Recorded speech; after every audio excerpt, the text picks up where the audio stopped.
नमित मल्होत्रा ने कभी भी सोचा नहीं होगा कि उनका ये सिर्फ एक नॉर्मल स्टेटमेंट रामायण मूवी के ऊपर इतना बुरा इफेक्ट डाल सकता है। It'll be about $500 million by the time we're done on both films put together, part 1 and part 2, which is over 4,000 crores. Wow. अब एक इंटरव्यू के दौरान जब रामायण मूवी को नमित मल्होत्रा प्रमोट कर रहे थे तो उन्होंने बहुत सारे बातें कही कि उन्होंने बहुत सारे आज तक मूवीज़ के वीएफएक्स करे हैं उनके कंपनी ने, एंड 8 बार ऑस्कर्स भी जीते, जो कि बहुत बड़ी बात है उनकी कंपनी के लिए। एंड जिस स्टूडियो ने इतने बड़े बड़े फिल्म लाइक क्रिस्टोफर नोलन की बहुत सारी मूवीज़, गॉडजिला की मूवीज़, ड्यून की सारी फिल्मों की भी वीएफएक्स करे हैं, लेकिन जब वो फिल्म अपने ही इंडिया के सबसे बड़े प्रोजेक्ट के ऊपर वीएफएक्स बनाते हैं तो उसको बनाने के लिए वो $500 मिलियन का बजट अलोकेट करते हैं। एंड नमित मल्होत्रा कहते हैं कि हमने 4,000 करोड़ का बजट लगाया है रामायण पार्ट 1 एंड पार्ट 2 के लिए। एंड सिर्फ ये एक बात ने पूरे सोशल मीडिया के ऊपर हल्ला गुल्ला मचा दिया। एंड अभी जब सिर्फ रामायण मूवी का पहला ग्लिम्स यानी रामा का जो टीजर या फिर सॉर्ट ऑफ ग्लिम्स रिलीज हुआ तो उसके बावजूद भी जो लोगों को बहुत सारे पसंद आया था, कुछ लोगों को पसंद नहीं आया, तो कुछ लोगों की मिक्स्ड ओपिनियन रहे। इसके बावजूद भी लोगों ने सिर्फ एक चीज़ पॉइंट आउट करके दिखाई कि देखो 4,000 करोड़ के बजट में आपको ये चीज़ें दिखाई दे रही है। मतलब लोगों ने सामने रखा सिर्फ और सिर्फ 4,000 करोड़ का बजट। एंड अब ये जो ठप्पा लग चुका है इस फिल्म के ऊपर 4,000 करोड़ का, अब ये इतना जल्दी निकलेगा नहीं।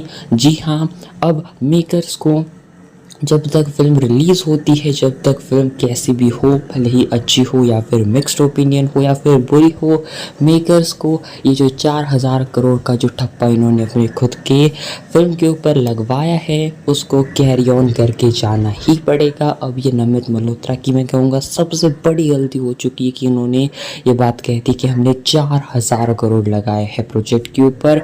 अब देखो उन्होंने ये बात भी ज़रूर मेंशन करी थी कि हमने दोनों पार्ट्स के ऊपर 4,000 करोड़ का बजट अलोकेट करा है, लेकिन इसके बावजूद भी अब देखो जो भी रामायण का अगला टीजर आएगा या फिर अगला जो भी इनका प्रमोशनल मटेरियल आएगा, जिनको पसंद आएगा वो तो ठीक कहेंगे, लेकिन इसके साथ ही जो हेटर्स है वो ये कहेंगे कि देखो 4,000 करोड़ के बजट में आपको ये चीज़ें मिलती हैं।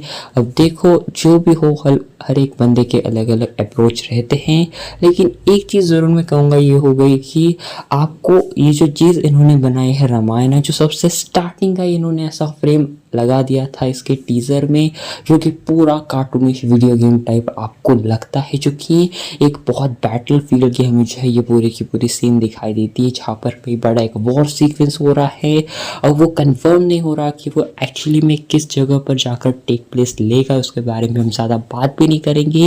लेकिन उन्होंने स्टार्टिंग में ऐसे फ्रेम डाल दी जिसके कारण लोग जो है स्टार्टिंग से देख कर लग जाए कि अरे डेफिनेटली एक बात बन गई इस फिल्म को फेक बोलने के लिए। 4,000 करोड़ का वीएफएक्स एंड सीजीआई के ऊपर बात करने के लिए चीज़ें बन गई। अब कुछ चीज़ें भी थी जिस तरीके से जब हम देखते हैं कि यहाँ पर जो भी हमें दानवों से लड़ते हुए दिखाई दे रहे हैं प्रभु श्री राम, तो यहाँ पर हमें ये दिखाई दे रहा है कि यहाँ पर कुछ ऐसी चीज़ें दिखाई दे रही है कि उन्होंने बहुत ज़्यादा उसको हॉलीवुड टच दिया, या फिर जो भी इन्होंने बहुत सारी चीज़ें दिखाई है या फिर जो भी इन्होंने प्लेसेस वगैरह दिखाए उन्होंने उसको इंडियन दिखाने के अलावा इन्होंने उसको बहुत स्टाइलिश हॉलीवुड साइज मटेरियल बना दिया। मतलब जो हमने आज तक बचपन से जो भी टीवी पर सीरीज़ में या फिर जहाँ पर भी हमने रामायण मूवी के बारे में या फिर रामायण के बारे में बातें देखी है, सुनी है, पढ़ी है, तो हमने जो है सारी इंडियन चीज़ें वहाँ पर देखी थी। तो मेकर्स ने इंडियन चीज़ों को थोड़ा ना रखते हुए इसको ज़्यादा हॉलीवुड में ही ये प्रमोट करने वाले हैं, क्योंकि इंडियन सारे लोगों को रामायण स्टोरी बताए। स्टोरी के लिए तो ऑब्वियसली लोग आदिपुरुष भी देखने नहीं गए थे और ना ही रामायण पार्ट 1 पार्ट 2 देखने जाएंगे। लोग बस देखने जाएंगे, वो चीज़ एक्सपीरियंस करने जाएंगे कि किस तरीके से ये बड़े पर्दे के ऊपर कहानी को पोर्ट्रे करते हैं, भले वो ओम राउत की आदिपुरुष क्यों ना हो या फिर नितेश तिवारी की रामायण फिल्म क्यों ना हो। लोग चाहते हैं कि किस तरीके से हमारे इन स्टोरीज को ये लोग प्रेजेंट करवा पाते हैं बड़े स्क्रीन के ऊपर। एंड इसीलिए अगर आप देखोगे तो यहाँ पर इन्होंने ज़्यादा इंडियन टच नहीं दिया, बल्कि इन्होंने बहुत सारे फ्रेम्स में भी जो है हॉलीवुड टच दिया है कि बाहर वाली चीज़ें लगे। एंड आई थिंक ये मेकर्स के बारे में भी जो है उनका पर्सपेक्टिव हो सकता है, लेकिन मैं इसके बारे में में 50-50 कह सकता हूँ चीज़ें, हर एक बंदे का अप्रोच अलग होता है। तो यहाँ पर इसको ये इंडियन स्टाइल भी रख सकते थे या फिर ज़्यादा इन्होंने मॉडर्नाइज चीज़ों को करके दिखाया है, वो भी चीज़ हो सकती है। बाकी इन्होंने रणबीर कपूर को ऐसा कोई डायलॉग बोलते हुए भी फिल्म में नहीं दिखाया इस टीज़र में, इस ग्लिम्स में। जो कि यहाँ पर एक और चीज़ भी होती है कि किस तरीके से रणबीर कपूर के एक्सप्रेशंस लोग देखना चाहते हैं कि क्या बंदा एक्सप्रेशन दे रहा है अपने प्रभु श्री राम जी के कैरेक्टर को निभाते हुए। एंड एक और चीज़ हो गई कि रणबीर कपूर कोई एक्सप्रेशन नहीं दिखा रहे इस फिल्म के अंदर। तो देखा जाए तो मेकर्स ने टीज़र में बैकग्राउंड स्कोर काफ़ी अच्छा यूज़ करा, लेकिन एक और लोगों की कंप्लेंट थी कि कोई डायलॉग वगैरह हमें नहीं दिखा।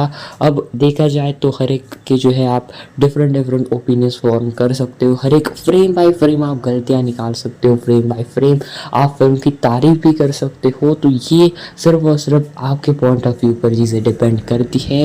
एंड आई थिंक मेरे ख्याल से यहाँ पर देखा जाए तो अभी भी हम यही कह सकते हैं कि स्टिल अभी मूवी को आने में टाइम है। एंड फिर एक बार हर मूवी के टीज़र या फिर ग्लिम्स की तरह हम कह सकते हैं कि अभी भी टाइम है, मेकर्स फाइनल एडिटिंग टेबल पर चेंजेस कर सकते हैं। डेफिनेटली ये जो भी हमने ग्लिम्स में शॉर्ट्स फ्रेम बाय फ्रेम सारी चीज़ें देखी है, फाइनल जो आउटपुट हमें फिल्म में दिखाई देगा उसमें बहुत सारी चीज़ें रिप्लेस या फिर हमें जो बहुत सारी चीज़ें चेंज होते हुए दिखाई दे सकती है। एंड इवन इस ग्लिम्स में बहुत सारी चीज़ें ऐसी भी होंगी जो कि कुछ चीज़ों को इन्होंने जो है इरेज करा होगा, कुछ चीज़ों को इन्होंने जो है वहाँ से फ्रेम से हटाया होगा, तो वो चीज़ें हो सकती है। एंड वेल ये कुछ चीज़ें थी। एंड आई थिंक अब जो है लोग जो है सारी तारीफ़ कर रहे हैं अपने एस राजामौली की कल की मूवी की। उस फिल्म के अंदर कितने कमाल के कल की के अंदर महाभारत सीन के या फिर जो भी कॉम्प्लेक्स के सारे VFX वगैरह थे उसकी लोग तारीफ़ कर रहे हैं। एंड कह रहे हैं कि कैसे 600 करोड़ की फिल्म के अंदर हमें इतनी बड़ी सारी चीज़ें एक्सपीरियंस करने को मिलती हैं। एंड इधर 4000 करोड़ का बजट है एंड फिर भी हमें फिल्म में ऐसे CGI VFX दिखाई दे रहे हैं। एंड बाकी वही बात रही अपने वाराणसी फिल्म की। एंड खैर जो भी हो, अब वेल मैं इन फिल्मों को कंपेयर तो नहीं करा, लेकिन एट द एंड इनको लोग इजीली ज़रूर कंपेयर करेंगे। लेकिन जो भी हो, एस राजामौली है, बंदा परफेक्शनिस्ट के साथ ही काम करता है।